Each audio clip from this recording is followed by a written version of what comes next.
Meus queridos irmãos e irmãs, a paz do Senhor Jesus, sejam todos muito bem-vindos a mais uma aula abençoadora. Hoje, lições bíblicas, lição de número 2, com o tema O Novo Nascimento. Nós estamos nesse trimestre abençoado, falando sobre "E o Verbo se fez carne", é Jesus no olhar do apóstolo João. Que coisa maravilhosa! E hoje nós vamos abordar o capítulo 3 desse Evangelho segundo escreveu João, que é aquela conversa entre Jesus e Nicodemos. E o nosso tema de hoje, o Novo Nascimento.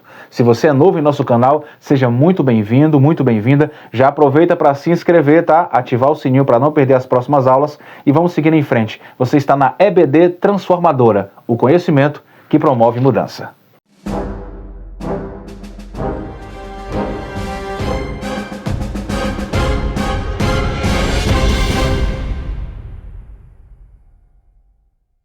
Muito bem, meus queridos, o nosso texto áureo encontra-se no Evangelho segundo João, capítulo 13, versículo 3, que vai dizer: Jesus respondeu e disse-lhe: na verdade, te digo que aquele que não nascer de novo não pode ver o reino de Deus. A verdade prática nos diz que o novo nascimento é o modo bíblico de transformação radical da natureza do pecador. Então, só por meio de um novo nascimento, nós vamos dizer de fato que somos nova criatura em Cristo Jesus.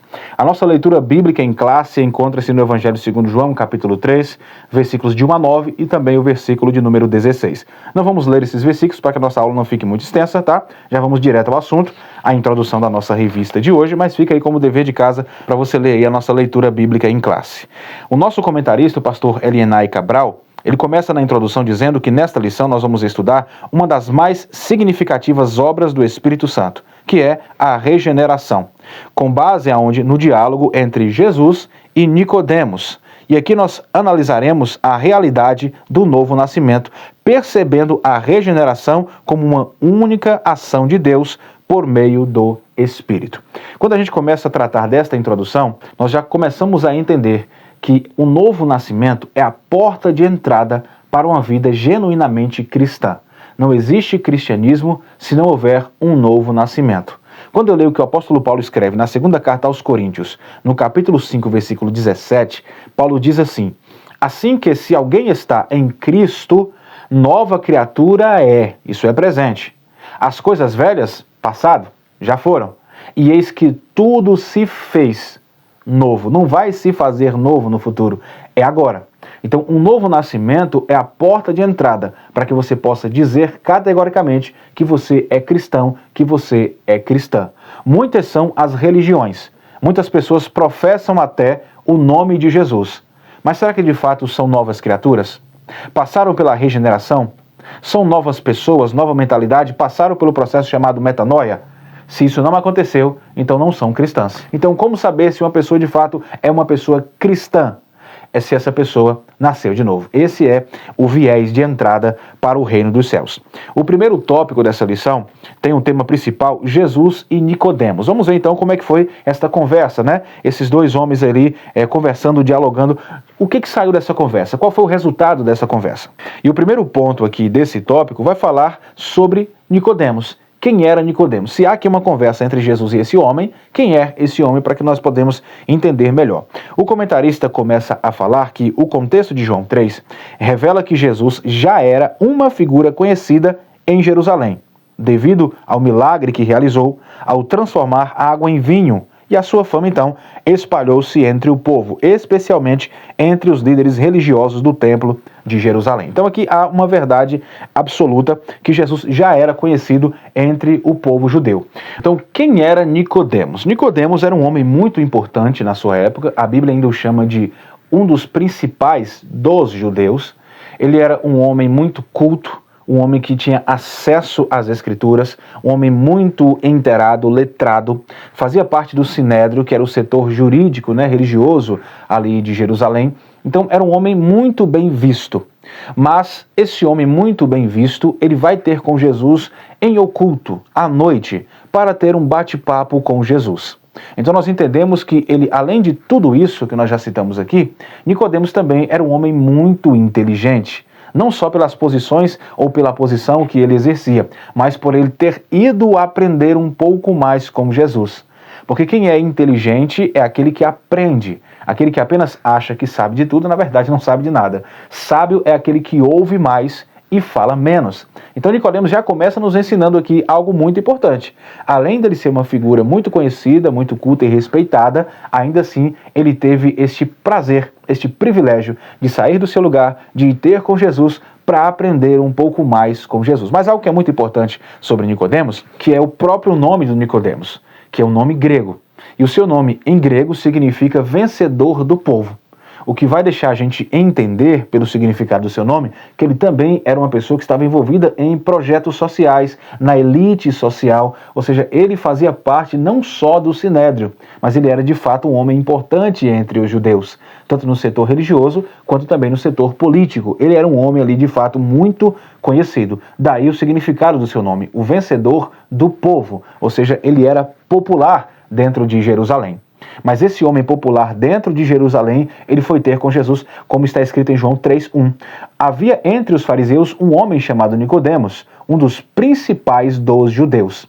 Ou seja, mesmo ele sendo esse líder religioso, a Bíblia vai dizer que ele reconhece que há algo diferente em Jesus. Jesus não é um político. Jesus não faz parte do Sinédrio. Ele não faz parte daqueles mestres da lei que atuavam no templo. Mas havia algo de diferente nesse Jesus. E Nicodemos, inteligentemente, foi ter com ele para saber um pouco mais sobre esse Jesus. Então, um dos pontos positivos que nós podemos aprender aqui com Nicodemos é que mesmo ele sendo um homem com o status que ele tinha, um homem com alta posição, com alta patente como ele tinha, ele estava aberto a conhecer um pouco mais, a aprender um pouco mais, a buscar a verdade um pouco mais. E isso nós devemos aprender. Que não adianta a gente apenas achar que sabemos de tudo. Na verdade, nós estamos perdendo tempo. Aprendendo com Nicodemos aqui, nós devemos entender que sempre há espaço para aprendermos um pouco mais. Por quê? Porque ninguém sabe de tudo. Então nós devemos enxergar como nós devemos continuar aprendendo.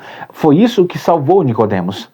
Foi que ele não apenas se camuflou, ele apenas não ficou numa bolha de que ele sabia todas as coisas como os outros fariseus ficaram, como os outros mestres ficaram. Nicodemos foi diferente.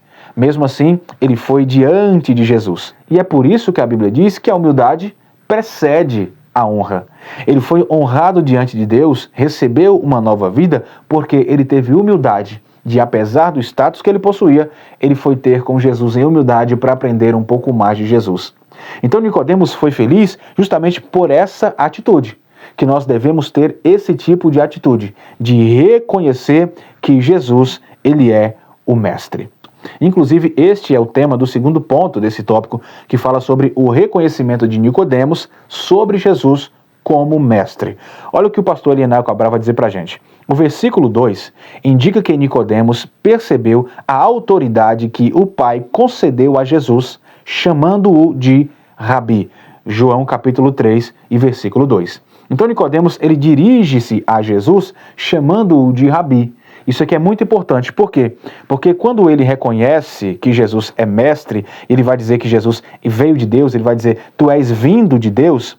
Isso por quê? Porque Nicodemos conhecia os sinais que não eram simplesmente milagres, mas sinais que evidenciavam a divindade de Jesus. E Nicodemos percebeu isso. Ele disse, tu és Rabi, tu és um mestre, mas tu veio da parte de Deus. Olha o que está escrito. Rabi, bem sabemos que és mestre vindo de Deus, porque ninguém pode fazer as coisas ou os sinais que tu fazes se Deus não estiver com ele. João capítulo 3, versículo 2. Então Nicodemos aqui está falando que estes sinais são essenciais para validar que Jesus era um profeta. Então, na mentalidade aqui judaica, conforme Deuteronômio capítulo 18 e versículo 21, um profeta, para ele ser de Deus, ele tinha que falar e as coisas tinham que cumprir. Então Jesus falou para que a água se transformasse em vinho e ela se transformou. Jesus fez essa transformação e isso aconteceu. Então, segundo Deuteronômio capítulo 18, versículo 21, que o próprio Nicodemos sabia muito bem o que significava isso, ele olha e fala, tu és mestre, tu és rabi, tu és profeta, porque ninguém pode fazer esses sinais que tu fazes se Deus não estiver com ele. Já chega reconhecendo que Jesus veio procedente de Deus. O que nós vamos aprender aqui é que ele está sendo honesto. Nicodemos está sendo bíblico quando ele se refere a Jesus. Note que Nicodemos, ele fala em nome dos outros. Porque quando ele vai dizer, mestre, nós sabemos, ou seja, não é só ele, isso não veio apenas da cabeça de Nicodemos, mas outros mestres da lei, assim como Nicodemos, com certeza estavam aí comentando sobre Jesus. Mas Nicodemos foi o único que foi ter com Jesus para conversar cara a cara com ele. Então, isso aqui vai indicar que entre os fariseus haviam outros que, assim como Nicodemos, também pensavam em Jesus como mestre, só não tinham ali a coragem de dizer. Então aqui nós temos mais um ponto positivo em Nicodemos. Que ponto positivo é esse? Isso em relação a Nicodemos é que os outros mestres da lei não foram, mas Nicodemos rompeu toda e qualquer barreira para ir ter com Jesus. E o que é interessante aqui, que o nosso comentarista traz sobre a palavra rabi, eu gostaria de comentar rapidamente sobre isso, que é a palavra rabi. Esta palavra rabi, que vem do hebraico, significa literalmente meu mestre. Então não é só simplesmente um professor ou um mestre, mas é exclusivo, é utilizado numa conotação exclusiva. Então quando o próprio mestre da lei, chamado Nicodemos, que era respeitado, olha para Jesus e o chama de rabi, ele está chamando de meu mestre. Ou seja, eu vim aqui hoje não como mestre da lei, mas eu vim aqui hoje como um aluno para aprender contigo. Olha o que nós podemos aprender com Nicodemos. É por isso que a Bíblia diz, eu quero repetir aqui, a humildade precede a honra. Então nós já começamos a entender que esse homem aqui, ele já nos ensina a termos humildade para aprender com Jesus. Então ele reconhece Jesus como aquele que tem autoridade e como aquele que domina as Escrituras. Isso é muito importante. Jesus é o grande dominador das Escrituras. É por isso que ele foi ter com Jesus para aprender com ele, tá? Então ali eles desenvolvem um diálogo durante aquele momento, eles começam a conversar sobre esse assunto. E isso é o terceiro ponto desse tópico, que fala sobre o diálogo entre Jesus e Nicodemos. O que eles conversaram e aonde eles chegaram com aquele diálogo. O pastor Alienay fala que a partir do versículo 3, a afirmação de Jesus sobre o conceito de nascer de novo e nascer da água e do Espírito, para poder ver o reino de Deus, deixou Nicodemos perplexo. Então aqui nós temos um homem da lei, nós temos um homem muito conhecido que ficou perplexo, boquiaberto, ficou sem reação quando Jesus fala sobre nascer da água e do Espírito e sobre nascer de novo. Jesus, meus queridos, Jesus ele vai direto ao ponto, Jesus vai direto ao assunto. Apesar de Nicodemos ser quem era, apesar de Nicodemos reconhecer que Jesus era o seu mestre naquele momento, apesar dele reconhecer os sinais e os milagres, Jesus deixa claro que é necessário um novo nascimento.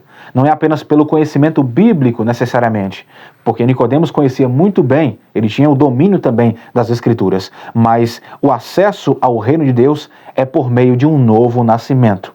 Ou seja, ninguém pode entrar no reino de Deus apenas baseado em seus próprios conhecimentos ou em seu próprio status. Como nós vamos ler em 1 Coríntios, no capítulo 2, versículo 14, Paulo vai falar que o homem natural não compreende as coisas do Espírito de Deus, porque se lhe parecem loucura e não pode entendê-las, porque elas se discernem espiritualmente. Então, para eu definir ou discernir as coisas de Deus, eu tenho que estar em espírito. Eu só consigo estar em espírito se eu tiver uma nova vida, uma nova mentalidade. Por isso que Nicodemos, de antemão, ele não conseguiu entender o que Jesus falou, porque ele ainda estava vivendo segundo a carne e não segundo o Espírito, porque ainda não havia passado pelo novo nascimento. Então, é necessário que esse novo nascimento aconteça. E existem muitas pessoas que estão nesse estado, um estado em que não nasceram de novo. E aqueles que não nasceram de novo são aqueles que continuam dominados pela natureza pecaminosa. Efésios capítulo 2, versículos 1 a 3, Paulo vai dizer, e vos vivificou, estando vós mortos em ofensas e pecados, em que noutro tempo andastes segundo o curso deste mundo, segundo o príncipe das potestades do ar, do espírito que agora opera nos filhos da desobediência, entre os quais todos nós também antes andávamos nos desejos da nossa carne, fazendo a vontade da carne e dos nossos pensamentos, e éramos, por natureza, filhos da ira. Então, quem não nasceu de novo continua sob o domínio da natureza pecaminosa. É por isso que não consegue compreender as coisas do Espírito. Ou seja, antes do novo nascimento, nós estávamos mortos, estávamos inertes, mas após esse novo nascimento, nós agora ficamos vivificados em Cristo, andando em novidade de vida. Então só consigo compreender como é que eu entro no céu se eu andar em novidade de pensamento, metanoia, uma nova perspectiva. E quem é que nasce de novo? Quem nasce de novo nessa perspectiva de Jesus é aquele que tem um coração mudado, aquele que tem um coração novo, aquele que tem um coração espiritual. Porque a partir desse momento, ele passa a viver com uma nova condição. Ele passa a viver com um novo objetivo. E esse objetivo sempre será Cristo Jesus. Ou seja, vai tornar-se o quê? Um membro do reino de Deus. Sendo assim, vai passar de meras criaturas para filhos de Deus. Como é ser filho de Deus? Apenas através do novo nascimento. E Nicodemos, ele vai se sentir aqui perplexo. Ele vai se sentir confuso com o que Jesus falou. Então, nos termos físicos, ele olha e diz: Jesus, como é que eu posso voltar para o ventre da minha mãe? Né? E Jesus vai explicar para ele com toda a paciência. No capítulo 13, versículo 6, Jesus diz: o que é nascido, Nicodemos, da carne é carne, e o que é nascido do Espírito é Espírito. Além disso, Jesus diz para ele: se você não nascer da água e do Espírito, não pode ver o reino de Deus. Jesus, como um dominador das Escrituras, e isso é reconhecido pelo próprio Nicodemos, Jesus está fazendo menção do Antigo Testamento. Porque esta foi uma profecia de Ezequiel, no capítulo 36, a partir do versículo 25. Olha o que está escrito: então aspergirei água pura sobre vós, e ficareis purificado de todas as vossas imundícias, e de todos os vossos ídolos eu vos purificarei através dessa água. Então a água simboliza o quê? A purificação. Purificação fala de arrependimento. A água vai limpar-nos desta imundícia. E isso é profecia de Ezequiel capítulo 36. Além disso, Jesus disse não nascer da água e do Espírito. E esses versículos de Ezequiel continuam falando sobre o Espírito também. Porque o versículo posterior, o versículo 26, vai falar: e vos darei um coração novo. Olha lá, um novo nascimento. E porei dentro de vós um espírito novo, e tirarei o coração de pedra da vossa carne, e vos darei um coração de carne, e porei dentro de vós o meu espírito. Então, o espírito aqui representa o quê? A renovação, e representa uma nova vida. Por isso que Jesus falou: aquele que não nascer da água, aquele que não for purificado, aquele que não se arrepender, e do Espírito, ou seja, aquele que não tiver uma nova perspectiva, um novo coração, uma nova mente, não pode ver o reino de Deus. E aqui há uma pergunta para mim e para você. Como nós temos nos comportado diante disso? Como aqueles que de fato nasceram de novo, ou como aqueles que continuam praticando as obras da carne? Que continuam pensando da forma como pensava antigamente? Se você continua tendo as mesmas práticas e você é do tipo que diz: eu nasci assim e vou morrer assim, tenha muito cuidado. Você é um forte candidato a não ser o nascido de novo, tá?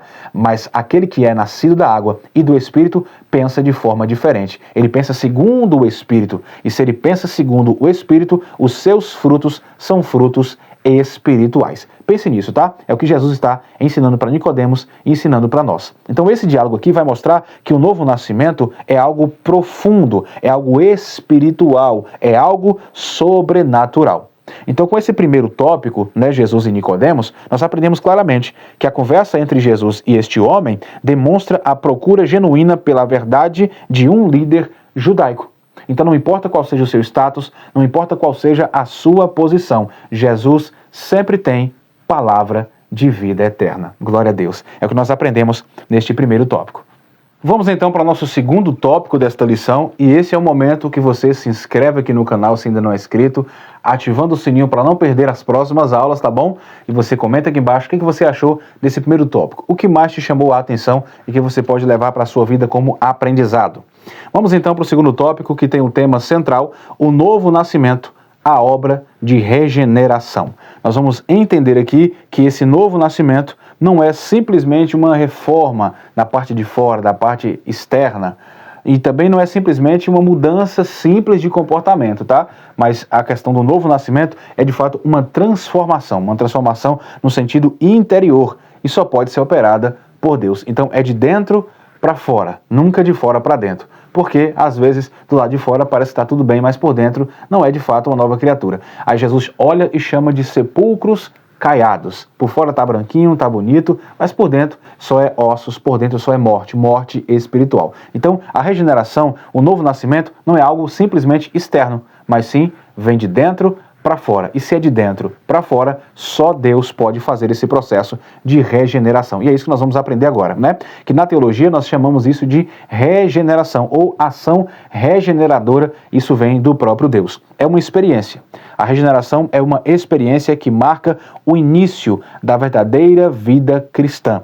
Uma verdadeira vida espiritual, onde o ser humano encontra-se com Deus, é quando ele tem de fato uma regeneração. Ele é completamente transformado. Seu velho homem passou, agora a sua nova mentalidade começa a operar. Então, sem esse milagre espiritual da regeneração, ninguém pode ser salvo. Daí Jesus falou, ninguém pode ver o reino de Deus. O primeiro ponto aqui desse segundo tópico, o comentarista começa dizendo que a palavra regeneração tem a sua origem no termo grego, né? E significa literalmente voltar a ser gerado novamente. Olha que coisa linda, né? Voltar a ser gerado novamente. Ele vai seguir dizendo que assim a regeneração é um conceito utilizado na teologia, especialmente na soteriologia, que é a doutrina que vai estudar especificamente sobre a salvação. Isso é para quê? Para descrever o ato divino de transformação interior do pecador. Então a expressão novo nascimento está vinculada à doutrina bíblica da regeneração. Isso é muito, muito importante.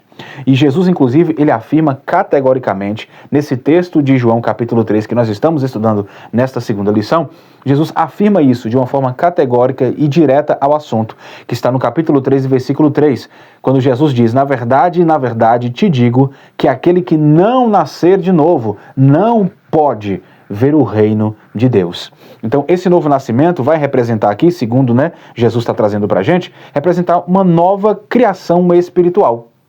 Então, sem essa nova criação espiritual, não tem reino de Deus, não tem como.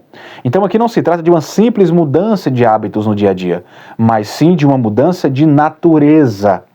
Mudança de natureza. Aí você se pergunta, o que seria então uma mudança de natureza? Muito simples, biblicamente falando. Uma mudança de natureza é quando Deus, o soberano, transforma a essência interior do ser humano. Quando você é transformado interiormente, o que antes era inclinado para o mal, agora já não é mais inclinado para o mal, agora é inclinado para o bem. Quando éramos inclinados para as coisas desta vida, para o mundo, para as coisas que o diabo induz o ser humano em pecado para que se faça, nesse momento, quando há uma regeneração e há uma nova vida espiritual, essa nova natureza vai pender sempre para as coisas de Deus. É uma mudança de comportamento, principalmente de dentro para fora. Ou seja, é uma transformação profunda de coração. E coração aqui não é simplesmente esta bola de carne que está batendo. Coração aqui é mente, é consciência, é uma nova perspectiva, uma nova forma de pensar. Ou seja, é algo que só o Espírito Santo de Deus pode fazer em nossa vida. Então, o novo nascimento é um ato de Deus, pelo qual ele dá vida espiritual ao pecador que era morto em delitos, morto em seus pecados. Então só Deus pode trazer de fato essa vida. Então não é uma reforma moral simplesmente, mas é uma transformação genuinamente sobrenatural que acontece no interior do ser humano. Olha o que a Bíblia diz. Assim que se alguém está em Cristo, nova criatura é. As coisas velhas têm que ficar no passado, porque tudo já fez novo. 1 Coríntios capítulo 5, versículo 17. Então, portanto, meus queridos, não se pode falar em cristianismo se não falarmos em um novo nascimento, em uma nova identidade, em uma nova natureza espiritual que só o Espírito Santo de Deus pode fazer e operar em nós. Esse é o processo de regeneração, né? E o segundo ponto desse tópico fala que essa regeneração é uma obra exclusiva de Deus. Olha que coisa interessante. Ou seja, é exclusividade do Senhor operar esta regeneração.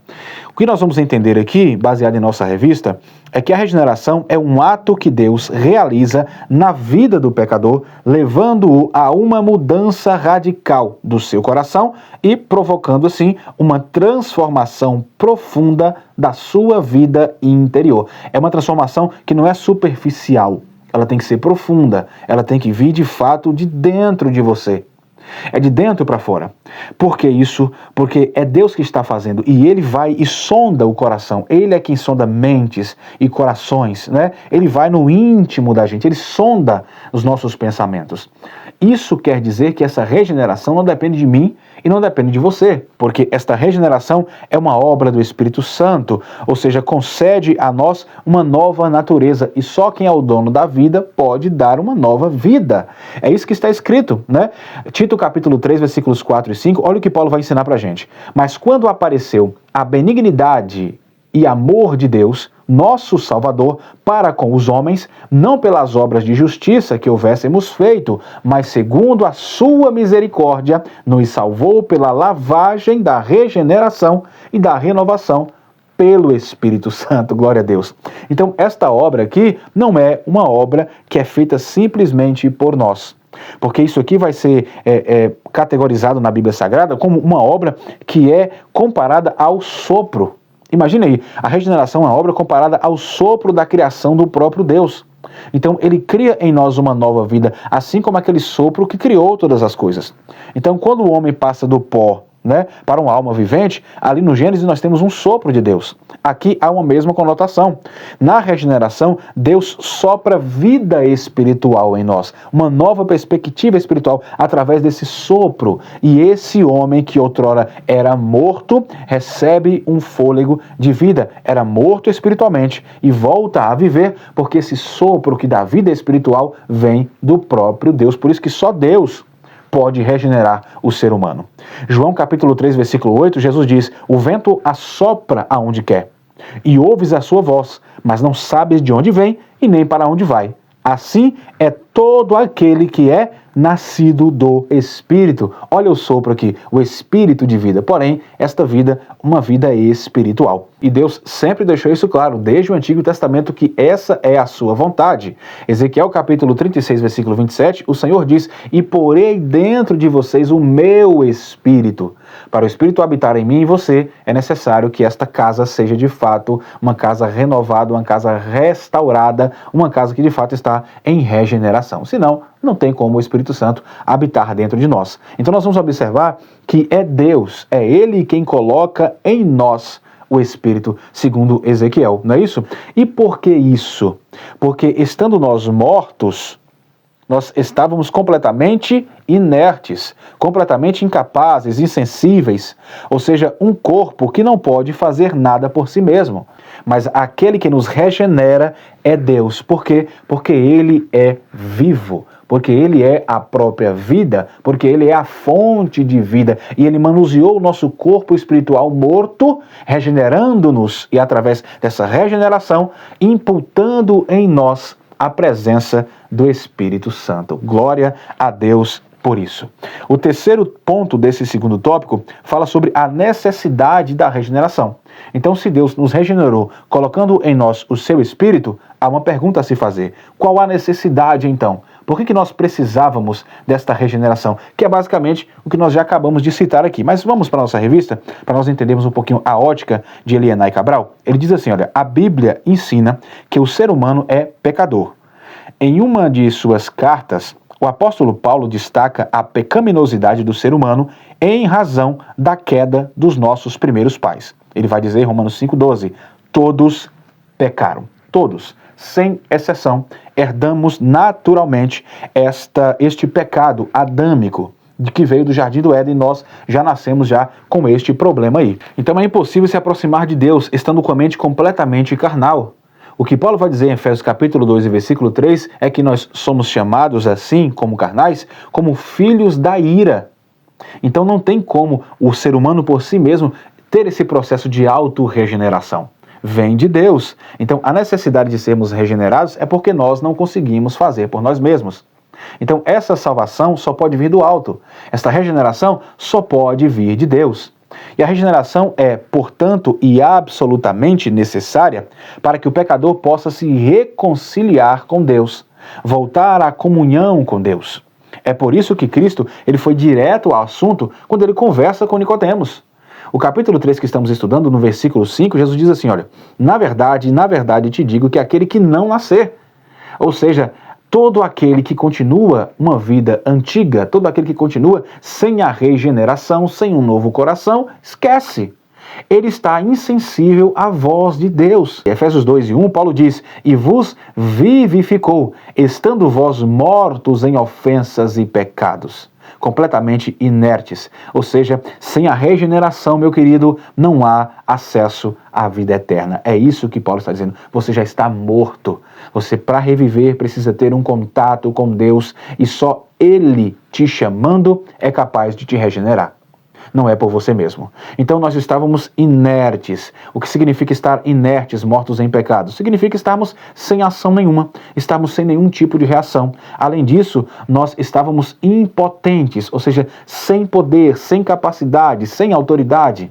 Estávamos indiferentes, o que significa dizer que nós estávamos sem sensibilidade às coisas de Deus, totalmente insensíveis, não sentindo a presença e nem ouvindo a voz de Deus, totalmente separados de Deus, o que significa dizer sem comunhão espiritual com Ele, sem vínculo com o nosso Deus. Estávamos fora dessa fonte de vida, estávamos alienados, ou seja, alheios à verdade e à luz do Evangelho sem esse conhecimento, cegos espiritualmente, o que significa dizer que nós não enxergávamos a realidade das coisas, a realidade espiritual que o Senhor tinha para nós. Segundo aos Coríntios, capítulo 4, versículo 4, fala sobre isso. Além disso, estando mortos em pecados, significa dizer que nós estávamos como escravos do pecado, ou seja, dominados pelos desejos da nossa própria carne. Rebeldes por natureza, ou seja, inclinados contra Deus. E assim sendo, nós somos incapazes de nos voltarmos para Deus por nós mesmos. Mas Ele é quem nos chama, Ele é quem nos atrai com a sua graça, Ele é quem nos atrai com a sua misericórdia. É por isso que nós estamos aqui. Precisamos glorificar ao Senhor e agradecê-lo por isso. A regeneração é um ato que vem de Deus para nós. Estávamos surdos, ou seja, não conseguíamos ouvir a palavra de Deus, ver o que Deus estava fazendo, estávamos cegos espiritualmente. Mas Deus, com a sua infinita graça, nos acordou, porque estávamos adormecidos espiritualmente, ou seja, sem consciência real do que estava acontecendo, da nossa própria condição. Dormindo espiritualmente, não tínhamos conhecimento do quanto nós somos necessitados desta regeneração. Isso é muito importante dizer. Sem consciência real, ou seja, mortificado em nosso espírito, sem vida espiritual com Deus, sem discernimento espiritual, ou seja, julgando as coisas de Deus como se fossem loucura.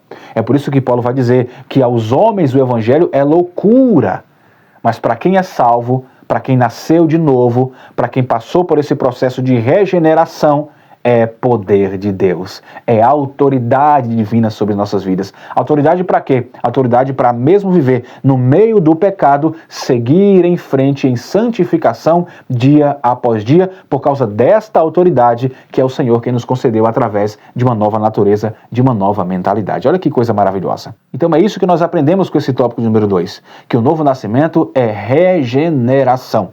Aprendemos que o ser humano é, por natureza, um pecador. Por isso, a obra da regeneração é uma ação exclusiva de Deus e não depende de mim e não depende de você. Vamos então para o terceiro e último tópico desta lição, tópico maravilhoso, mas antes disso gostaria de pedir sua gentileza. Por favor, se você é novo, se inscreva no canal e ative o sininho, não esqueça, tá? Deixe o like também porque isso é muito importante e comente. Comente o que você achou até agora desta lição, o que mais te chamou a atenção. É a forma gratuita que você está contribuindo para que o nosso canal continue aqui funcionando nessa plataforma, tudo bem? Então vamos para o terceiro e último tópico, que tem o tema Os Meios da Obra Regeneradora. Quais são os meios que Deus utiliza para esta obra regeneradora? Antes de começarmos aqui, é importante dizermos que durante toda a história, Deus ele sempre utiliza meios para criar e para fazer os seus propósitos. Por isso que ele é um Deus zeloso, porque ele tem os seus propósitos, mas ele zela com a sua palavra para que ela se cumpra. Esse Deus zeloso, ele zela ao longo da história. E para isso acontecer, existem meios que Deus utiliza. Por exemplo, na criação, quando Deus vai fazer o homem, ele poderia ter dito, haja homem, e o homem haveria de acontecer, né? Porque o poder da palavra de Deus é criadora. Mas ele fez a terra, e do pó da terra foi o meio pelo qual ele usou para poder fazer o ser humano. Então Deus sempre utiliza-se de quê? De meios para cumprir os seus propósitos. E nós vamos ver justamente quais são esses meios pelo qual ele faz esta obra regeneradora. Isso é muito importante. Primeira carta aos Coríntios, capítulo 14, versículo 33, o apóstolo Paulo diz: porque Deus não é Deus de confusão, senão Deus de paz. Por que ele tem meios para cumprir as suas obras? Porque Deus é um Deus organizado. Vamos ver isso? O primeiro ponto fala sobre a operação do Espírito Santo. Então esse aqui é um dos meios, tá? A operação do Espírito Santo. O comentarista diz que o conceito de nascer da água refere-se de forma metafórica à ação purificadora do Espírito. Embora muitos interpretem que a água, no Evangelho segundo João, é como uma alusão ao batismo cristão, a regeneração que se produz não é algo físico ou material, mas sim uma transformação interior que apenas o Espírito Santo, para realizar, pode fazer em nossas vidas. Então nós vamos entender que, de fato, eu concordo com a Helena Cabral. Eu concordo que essa ação da água é uma ação purificadora, regeneradora, não simplesmente o ato do batismo. Porque o ato do batismo é um ato externo. Para que eu desça as águas, para que você desça as águas batismais, antes disso, você já precisa ser uma pessoa nova.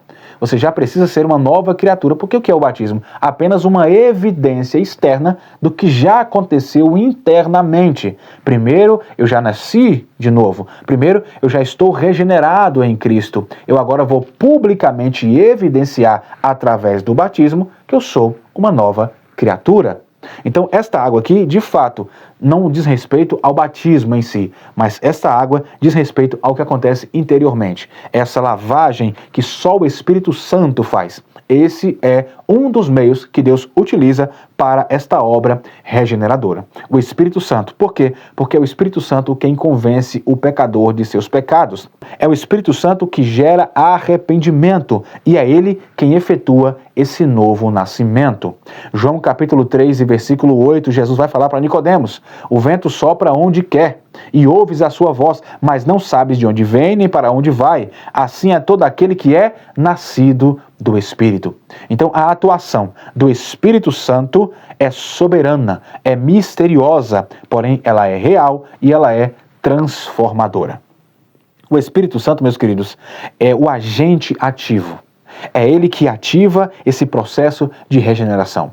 É ele quem ativa esse despertamento, esse convencimento. É ele quem convence, é ele que vivifica. Sendo assim, é ele que traz esse processo de transformação. Então, a regeneração só pode vir do Espírito Santo de Deus. Eu quero ler novamente Tito capítulo 3 e versículo 5, que Paulo que vai ser bem direto ao assunto, quando ele diz: não pelas obras de justiça que houvéssemos feito, mas segundo a misericórdia, ele nos salvou pela lavagem da regeneração e da renovação do Espírito Santo. Então, o Espírito Santo é quem sela o regenerado e é quem passa a habitar no regenerado. Efésios capítulo 1, versículo 13, em quem também vós estáis, depois que ouvistes a palavra da verdade, o evangelho da vossa salvação, e tendo nele também crido, fostes selados com o Espírito Santo da promessa. E o Espírito Santo utiliza-se das Sagradas Escrituras, porque ele nos ilumina através da revelação da palavra. Então, a palavra de Deus também é outro meio que Deus utiliza nesse processo e nessa obra de regeneração. Inclusive, esse é o segundo ponto deste tópico, a palavra de Deus. A palavra de Deus tem poder regenerador na vida do pecador, conforme nós podemos ler na epístola do apóstolo Pedro. 1 de Pedro, capítulo 1, versículo 23. Pedro diz: sendo de novo gerados, não de semente corruptível, mas da incorruptível, pela palavra de Deus, viva e que permanece para sempre. Glória a Deus. Então, a regeneração também ocorre por meio da palavra de Deus, porém, uma palavra viva, uma palavra eficaz, que penetra em nosso coração. Por quê? Porque ela é viva. Então, a palavra de Deus é um instrumento utilizado por ele. Esse instrumento pelo qual o Espírito Santo opera na regeneração. Deus então decidiu que a sua palavra, a sua mensagem revelada, seria um canal aonde a vida espiritual seria comunicada, aonde ele se tornaria conhecido Como é que nós conhecemos a Deus? Através da sua autorrevelação. E a sua autorrevelação encontra-se em sua palavra. Eu só conheço a Deus através da Bíblia. E só o Espírito Santo consegue iluminar a palavra revelada para que eu possa entender quais são os desígnios e quais são aí as vontades do nosso Deus. Assim eu tenho uma vida regenerada. Porque a palavra, meus queridos, nos desperta, a palavra nos convence, a palavra nos ilumina, a palavra nos traz vida eterna. Então, sem ela, sem a palavra de Deus, não há revelação do Criador. Sem a palavra de Deus, não há de fato arrependimento, não há de fato um novo nascimento. Romanos 10:17, Paulo diz: a fé vem pelo ouvir, e ouvir a palavra de Deus. Sem a palavra, não temos como ter fé. Sem fé, é impossível agradar a Deus. Então, a regeneração só é possível quando o pecador é confrontado pela palavra de Deus. Aqui, na palavra de Deus, é que há a revelação de quem Deus é e o que Ele quer de nós. E só quem está espiritualmente atento consegue entender qual é a boa, perfeita e agradável vontade de Deus. Mas Paulo diz, desde que você tenha uma mente transformada pela palavra de Deus, você vai compreender o que Deus quer de você. João capítulo 5, versículo 39, o próprio Jesus diz: examinais as Escrituras, e são elas quem testificam de mim. Quer ser regenerado? Quer ser nova criatura? Quer ter comunhão com Deus? Quer saber qual é a vontade de Deus? Examinai as Escrituras. Esse é um dos meios que Deus também utiliza para a regeneração do ser humano. Vamos então para o terceiro e último ponto desta lição, que vai falar sobre a vontade soberana de Deus. Então, o meio que Deus utiliza para esta obra é a sua própria soberania. O comentarista diz que a palavra de Deus ensina que é a intenção divina que todos os seres humanos alcancem a salvação e que cheguem ao conhecimento da verdade. Isso 1 Timóteo capítulo 2 vai falar sobre isso, né? Então o plano da salvação de Deus revela a sua vontade perfeita, desejando que ninguém seja condenado eternamente, como é mencionado, por exemplo, na Epístola de Pedro, na segunda epístola, no capítulo 3 e no versículo 9. Então, nada do que nós falamos aqui até agora nessa aula acontece se não for pelo viés da soberania de Deus. Nada acontece se não for pela permissão e pela vontade de Deus. Ou seja, todo o propósito regenerador parte de Deus. O pecador por si só não consegue se livrar do pecado, mas Deus, em sua soberania, nos concedeu esta infinita graça. Então, a regeneração aqui, meus queridos, é uma iniciativa divina, é uma iniciativa da soberania de Deus, que não depende da carne, que não depende do homem, que não depende do que eu acho ou do que eu deixo de achar, porque a sua soberania é maior, é muito mais ampla do que todo e qualquer esforço humano. Paulo ensina isso pra gente aqui em Romanos capítulo 9, versículo 16. Ele vai dizer que assim, pois, não depende do que quer, nem do que corre, mas de Deus. A dependência vem dele. Por quê, Paulo? Porque é ele quem se compadece. Olha que coisa interessante, né? Então não depende da gente. É uma soberania, é um ato soberano de Deus. E essa regeneração, que é um ato soberano de Deus, causa em nós, provoca em nós algumas coisas. E que coisas são essas? Por exemplo, a humildade. Só uma pessoa regenerada, só um vaso novo, de fato, anda em caminho de humildade. Sem humildade, não tem como entrar no reino dos céus. O próprio Jesus falou: aquele que se exalta, esse será humilhado. Mas aquele que a si mesmo se humilha, ou seja, aquele que é humilde, pobre de espírito, este sim será exaltado. Exaltado naquele dia, no dia da salvação. Outro fato também que vai ser um resultado, né, desta regeneração, nós podemos dizer que é a gratidão. Toda pessoa grata, ela é uma pessoa que está evidenciando que ela foi regenerada. Porque nós, como seres humanos, somos soberbos. Não nascemos com gratidão no coração, mas quando recebemos um novo coração, uma nova mentalidade, nós somos gratos a Deus, porque Ele nos amou primeiro, porque Deus amou o mundo de tal maneira que deu o seu único filho. Precisamos ser gratos. Só quem nasceu de novo tem um coração de gratidão diante de Deus. Além disso, nós alcançamos com a regeneração confiança. Isso aqui é muito importante. Confiança porque Deus foi quem nos chamou. Então Ele nos sustenta. Quando Jesus disse, aqueles que são meus estão nas minhas mãos e ninguém pode arrebatá-las daqui, ninguém pode tomá-las daqui. Então isso gera o quê? Confiança para aquele que é regenerado. Eu estou confiante na minha salvação, tendo certeza da minha salvação. Por quê? Porque eu sou uma nova criatura e penso de uma forma diferente. Eu ando em novidade de vida. Glória a Jesus, pois sempre. Além disso, o regenerado vive uma vida de oração. Você precisa se policiar. Você precisa ter uma vida de oração, porque oração é comunhão com Deus. Lembra disso? Em pecado estávamos mortos. Em pecado não tínhamos comunhão com Deus. Hoje, através do novo nascimento, da regeneração, temos comunhão com Deus. E a oração é o caminho principal deste relacionamento entre nós e entre o nosso Deus. É através da oração que Deus ele vai tocar nos nossos corações, assim testificando para conosco o qual é a sua vontade e o que ele quer diante da sua soberana verdade. Então, nesse terceiro e último tópico, nós aprendemos que a ação do Espírito Santo, que é a palavra de Deus e a vontade soberana divina são instrumentos que, através destes, Deus atua na regeneração do pecador. Glória a Jesus. Então, essa é a nossa lição, essa é a nossa temática sobre o novo nascimento. E o quanto é importante nós olharmos e identificarmos que é necessário nascer de novo. O comentarista termina a lição dizendo que a obra da regeneração do Espírito Santo possibilita ao pecador a participação na natureza divina. Gálatas capítulo 4 e versículo 7. Então, meus queridos, a regeneração não é simplesmente algo externo. Então nós aprendemos com esse diálogo entre Jesus e Nicodemos, é que Nicodemos, mesmo sendo um mestre da lei, Nicodemos, mesmo sendo alguém que tinha um grau elevado, de influência no meio da sociedade judaica, ainda assim, com o know-how que ele tinha, ele precisou entender que a entrada no reino dos céus exige e depende de uma transformação, de um novo nascimento, de uma regeneração que é feita e é operada exclusivamente por Deus em sua soberania. Eu quero encerrar com João capítulo 3, versículo 7, quando Jesus fala para Nicodemos, é necessário nascer de novo, é uma necessidade. Jesus não está dizendo aqui que é uma opção nascer de novo, é necessário, Nicodemos, é de vital importância, porque sem ela ninguém pode entrar no reino de Deus. Que nós tenhamos essa mentalidade de sermos crentes nascidos de novo. Tem muita gente que frequenta cultos, tem muita gente que vai à casa de Deus, mas de fato ainda não foram regenerados. Estão apenas cumprindo tabela.